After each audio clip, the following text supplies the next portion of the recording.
Good afternoon. I am Valerie R. Austin and the author of the Student's Comprehensive Guide for College and Other Life Lessons. I wrote the book to assist high school students and their parents to navigate the journey of careers in college. I am also the host of the Employer Speaks series, which is designed to highlight different careers and the paths to achieving those careers. Today we have a very special guest, Michael Drash, who is the director of Viticulture and Winemaking at Stone Tower Winery in Leesburg, Virginia. In his 27-year career, Mike has worked at every level in the winemaking industry.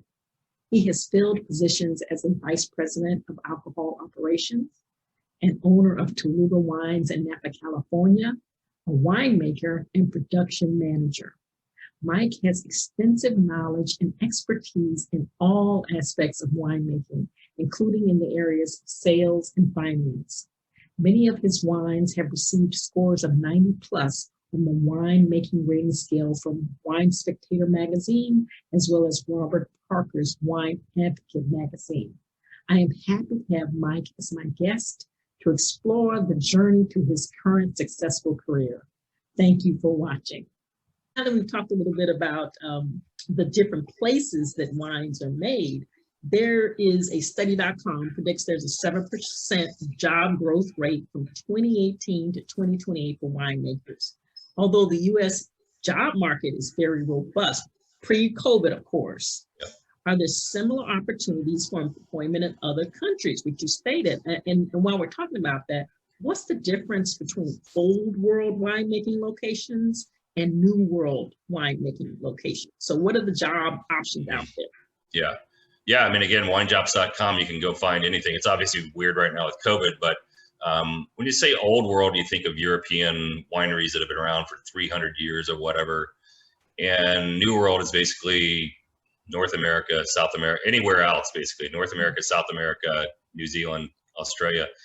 And the main difference is in the old world kind of parts in Europe, they, for the most part, have strict laws that they in let's say in Bordeaux, they can only grow this grape there. They couldn't even grow Pinot Grigio if they wanted to because it's against the law.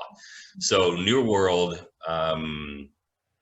is we can do anything we want, right? And that's what the Europeans that I've known that come here, and like it's kind of refreshing because we can do anything we want, right? And as long as it sells, right? Where if you go to these certain old world, you go to Chianti, you're not going to find another varietal that like they grow Sangiovese there. You wouldn't find not a whole lot of Chardonnay in Chianti. Let's put it that way. So okay. Yeah. Well, that is something to think about. Now, is the ability to speak a second or multiple language necessary? Because some of the U.S. wine exporters, they are talking about the top 5 markets for wine are the European Union. You also have Hong Kong, Japan, and China. So if you're thinking about becoming a winemaker and you want to go someplace else besides the U.S., does it help you to have a second language? Or even workers that are coming from El Salvador, maybe Spanish. Yep. Yeah, Spanish is huge in the wine business. If you can speak and understand Spanish, that goes a long way. You'll have an advantage over somebody else. So French is another one. Not such a big deal here, but if you want to go to France and learn winemaking, it's helpful. But for sure, Spanish is the number one. It's most people in the wine business speak Spanish. Fantastic. Some level. I don't speak it fluently, but I can speak some and understand. You can get the point across. Yeah. All right. Now, in 2019, the same study, that's what I was basing my research on, study.com stated that the lowest salary was $39,280. And the highest salary was $118,830 for a winemaker, while the mean salary was $65,150. What determines upward mobility for better pay in the winemaking industry and career fields? I will correct you on the salary part, because there is on winebusiness.com, they do an annual salary survey of the wine business. Okay. And it's pretty accurate. So the national average from their salary survey, that which they've been doing for 25 or 30 years, was about $96,000 per Woo, all winemaker. right. Yeah. And so, and then they break it down by size and location. So they have wineries under 50,000 cases. The average in 2020 was about $115,000 a year. For wineries over that, it was about $150,000. And director of winemaking, you're pushing $200,000. So vineyard managers typically would make 20 on the same area. Say in Napa, a vineyard manager would maybe make, if the winemaker is making 120, the vineyard manager would be 90 to 100,000. So, and that's interesting for me having done it so long. Salespeople typically were way higher paid than winemakers because they sold the wine. But as this business has grown and people have seen that the winemakers are, if they're really good, can help you sell. And so the winemakers now, because they're so many times, and in my many years, I'm the face of the business a lot of times. So winemakers have caught up to sales, maybe not quite perfectly, but the gap is really closed between winemakers and sales. All right. Well, that being said, when you have these winemakers, and you touched on it briefly, and that they can actually drive the sale. Okay, you have the sellers, but they can actually drive the sales if they have a great wine. You mentioned in your bio that you have many wines that have a 90+ rating. What does that do for a winery, and what does that scale entail? Because from what I saw, there were like 3 specific ones. There was the Robert Parker, there was the Wine Spectator, there was the Vineyard website where they stated this is what's an extraordinary wine, or an ordinary wine, or an outstanding wine. So what does that mean for a winery? Yeah, the 3 big ones traditionally were Wine Spectator, Robert Parker, and Wine Enthusiast. You get it. It's changed a little bit. Like it's kind of like there's so much, the YouTube stars and these things out there. There are people online that can drive wine sales too. But for the most part, the rating is 1 to 100. But really, it's anything below an 80 you would not want to buy. Let's put it that way. So it's really only like a 20-point scale, 80 to 100, right? So if you get above a 90, it would definitely help sales. But you get above 95, that's when people really will throw down money and buy a lot of things. But I mean, so many things now, as I was saying, social media, Instagram, so much of that stuff drives business. I mean, it still never hurts to get a 95-point score, but there are so many other ways. And it's a hard thing, is if you hang your whole marketing plan by getting scores, that can backfire for you pretty easily. Okay. All right. So in other words, the scoring helps the consumer to make good choices. But what you're saying, you have to look at all of the quality of a winemaker. And why did you say it could be a disadvantage just to look at those scores? Well, if you get a 94-point score one year and then you get an 87, it's not consistent. But I still, even like I went to Total Wine the other day, and there was a $12 bottle of wine, and it had a 91-point score from Parker, and I was like, I'll give it a shot, So I use it too. I mean, it just gives you a guiding point to help you judge what you want, because there's so much wine out there. Okay. And so for a winery, they're basically trying to break through, because there's so many new brands, so many wines that are trying to get shelf space and trying to get restaurants to be sold. How do they break through? Is it the scoring? Is it the wine just tastes great? There's no easy answer on that. Some winemakers are known for, like Philippe Melka. He's a French consultant, but he lives in California and he makes wine. He consults for 25 or 30 wineries. He makes probably millions of dollars a year, and he makes wines that certain critics love, and you want to hire him. It immediately gives your new winery validity if you have Philippe Melka or Andy Erickson, and there are like 20 of people like that. These are very rare people that immediately can get you recognized and help you sell your $200 bottle of wine. So. All right. Yeah. So high schooler, college student who just graduated, maybe they have a degree, agriculture, horticulture, winemaking, viticulture, enology, and they're coming to you or another winemaker and they say, what are some of the jobs? Well, they've done internships, of course, but what are some of the jobs that would help me in my progression to know more about this particular field? What do you suggest to them? Chemistry, study chemistry. I mean, it goes a long way. I mean, study chemistry, learn as much as you can. I just hired a young man who graduated from William & Mary a couple years ago, and this is his first job, and he is a sponge. And he said, what, because he's debating whether he goes to school or not, back to school. He has an undergraduate degree, and he thought about med school. And I've just given him all these books and tools and websites to go to, Som TV, which is like it's like Netflix, I guess, that has wine stuff on it 24 hours a day. So study chemistry and or ag, and it'll help out. All right. And so with him, before he or she decides to go back to school, let's say it like that, he or she, would you move them from place to place within the winery or the vineyard so they learn things before they decide, oh, I like this? Or what do you do?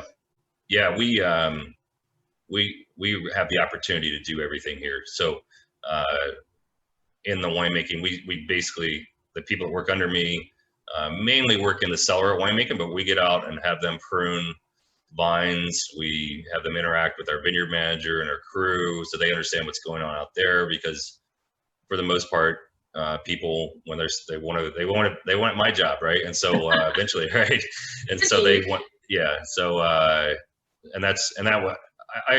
try to treat people the way I was treated when I was 24, 25, and give them opportunities. And we kind of do a little bit of a classroom setting here sometimes about various chemistry or reason why we do things in the winery. Let's put it that way. All right. Well, the wine and spirits industry has experienced steady growth over the last 10 years. Again, this is pre-COVID. And according to a report, 16.5% of the total beverage market was alcohol. So you're competing with bottled water, milk, soft drinks, coffee. How do you get new customers, especially also maintaining the older customers? How do you do that? It's tough. When I was in Minnesota and Virginia, they were similar in the fact that a lot of locals would come to the winery, right? And so, so there's this agro-tourism where, we're 45 minutes from DC. People come out here and they want to buy local. We're always competing with California wines because there are a lot of great wines made in California. I mean, California has done a lot of homework, a lot of work for 40 or 50, 60 years. In Napa, it was much more difficult, and we had our own brand, Tallulah Wines, which is named after our daughter. It was hard. It's very hard to differentiate because we were not millionaires spending money, not really planning to make money. And that's a lot of times is the case in Napa, where it's almost like a real estate play where they buy the winery and they have $1 billion, and then, they may lose money, but when they go to sell it, the value is up. But that's going another direction. But basically for us, it was very difficult to differentiate ourselves because everybody out there goes, these are handmade wines, it's terroir, all these things, and it was difficult. And that's we had that business for about 7 years or so, and it was difficult, and it's not easy. I mean, I look on I've been doing this almost 30 years, and I go into a wine shop and going, how does all this wine get sold? I mean, what are these wineries? I never heard of most of them. So if you find out the answer to that, let me know. It's the $1 million question. And therefore, you said that you work a lot with the customers. What would make a wine tasting different in a winery than going to a box store or going to a grocery store where there's wine being? What's the environment? What's the experience that differentiates between those? I mean, when you come here, like Saturday, we're doing a barrel tasting of the 2019s, which we're going to bottle, and they get the hands-on information directly from the person who's making the wine, which is that's pretty unique. I mean, not everybody can do that, but that's what I love doing that stuff. I love getting people, because so many people have this thought, and it goes to a lot of people. People are scared of wine, right? They're like, I'm going to say the wrong thing. I don't know anything about it. And it's like, there really is no right or wrong answer. It's you taste a wine and it brings up a memory of something you ate or smelled, and there's no right or wrong answer. White wine doesn't have to go with fish. So that is the difficult thing. And I think that younger people that are maybe thinking about the wine business, they're going, well, I don't know anything about wine. You're 20. Well, if you're under 21, you shouldn't know anything about wine. But if you're over 21, obviously, that's the myth. And I work hard when I'm doing tastings to make people laugh and come away with a little more knowledge than they thought. So, all right. So if you're a winery and you're not in the behemoth of California, which, by the way, they make 85% of all U.S. wines and they export 95% of U.S. wines. And if you're someplace like Virginia, you're looking for the local market to come to you, and you're also trying to break that mystique so that people know it's just, does it taste good? Yeah, right. Totally. That's the end of the day. That's if you don't like it, it's fine. We make a lot of wines. I'm more particular to certain wines, and if I'm having certain foods, I may be more particular to a certain wine. But demystifying wine is kind of where I come from. All right. Now I'm talking COVID-19 and the aftermath and its economic fallout.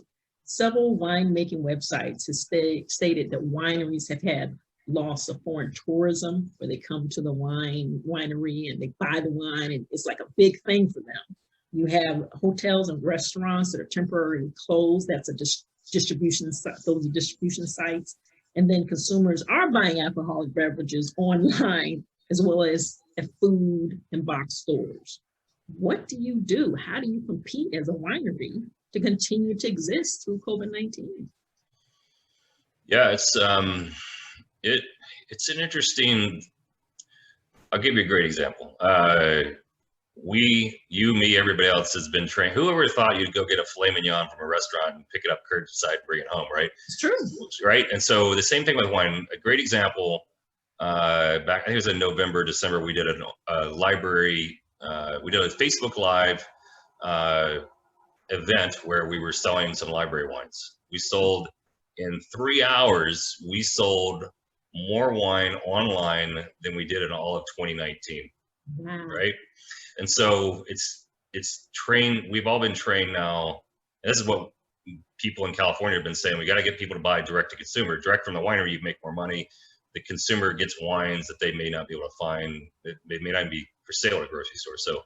So for us, for COVID, it's been eye-opening that people are now buying wines and we ship them or they come pick them up, or the whole we have to do reservations, which we never had before. And with reservations, it actually allows a better flow for people coming and going. And I think the guests have a better experience because of that. All right. So now you're having to have online, curbside pickup if possible, and also mailing the wines to the individual. Yeah, exactly. Yeah. Okay. So it actually has been, for us, the main killer for us this year was our events. And our events make up about 20% of our revenue.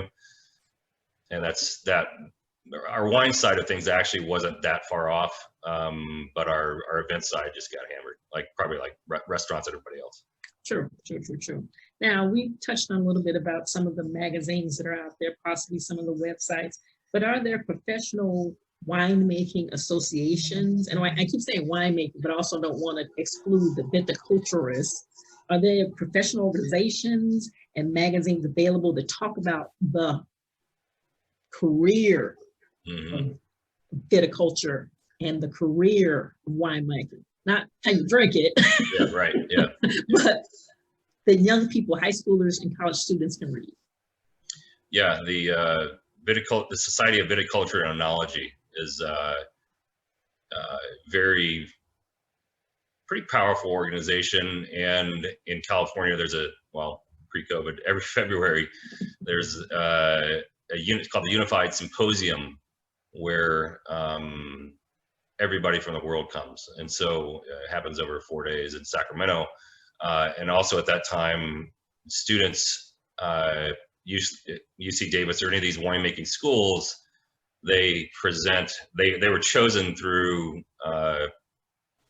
they submit basically a technical article to these judges, and then the judges pick out the best ones, and they are awarded scholarships and grants, and they are those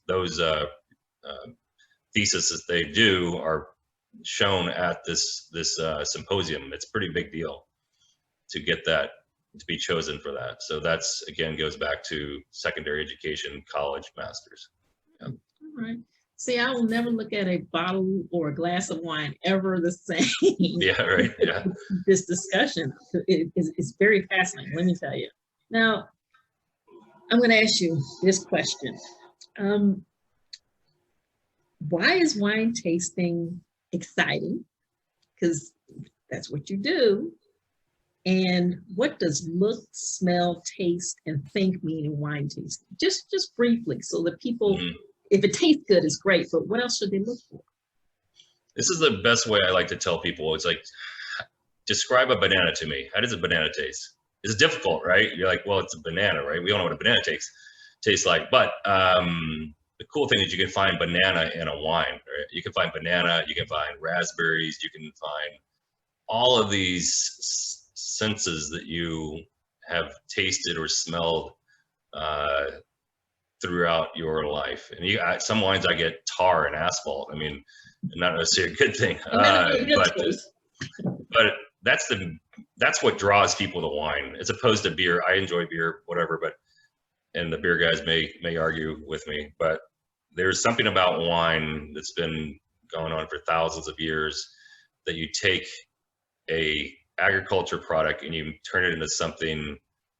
And there are a few wines out there that just I taste and I go, I don't even know how it just goes to some other level of sensory craziness. And that's what that's what I chase as a winemaker, is finding, and they're not many, I've made a lot of wine, but there are 5 or 6 to me that stand out that I've made that are pretty special.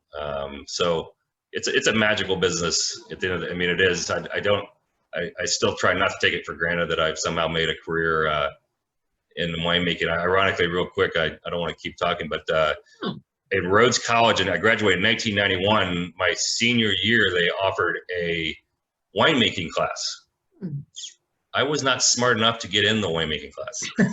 Okay, well. You had to be over 21. You could only do it as a senior, and college classes were picked. If you had a 4.0, you got to pick your classes first. All right. I was not a 4.0 student. I was a good student, but so it's kind of funny that I when I go back there, people laugh because I still do the class. I'm the only winemaker that's come out of Rhodes, and wasn't smart enough to get the class. Well, that is unique, but from what I've seen as a career and college readiness expert, young people, they, like you stated before, they really don't know what they want to do, and say, "Oh, I want to be a winemaker," doesn't come out of somebody's brain at 16 or 17, and it's exposure. Would you suggest, okay, they have to be 21, but would you suggest that maybe, even though they may be going to school doing something else, that they go to a wine tasting, that they go to a winery and get a tour and just look around and talk to people, do the research? Yeah. Oh yeah. I mean, that's how I got into it. I mean, I tasted a few wines. I still remember the first wine that kind of changed my career path was a 1987 Jordan Cabernet. And I remember trying it going, and I was 22. And I was like, this is completely different than anything I've ever had in my life. And the cool thing is I later on worked for that winery. So, and I think every winemaker that I know could go back to some wine, and that was the moment you got hooked. And my assistant in Minnesota, he's now the head winemaker there after I left, but we all had the same story. There was a wine because we were all going to do something else, right? Yeah. And then you go, wait, this is really, really cool. And I want to learn how to do that. And I think it makes a difference too, because unfortunately, and it's not the hit box stores or grocery stores, sometimes people will pick a wine, it'll have a horrendous taste. And they'll be like, I guess wine's not for me. Yeah. But as you stated, there's so many bottles of wines from so many different regions. Yeah. Why not? Oh, let me ask you this question. Yeah. So if you want to go for a good wine, is it the $8 wine or is it just the taste? Me personally, You personally. I've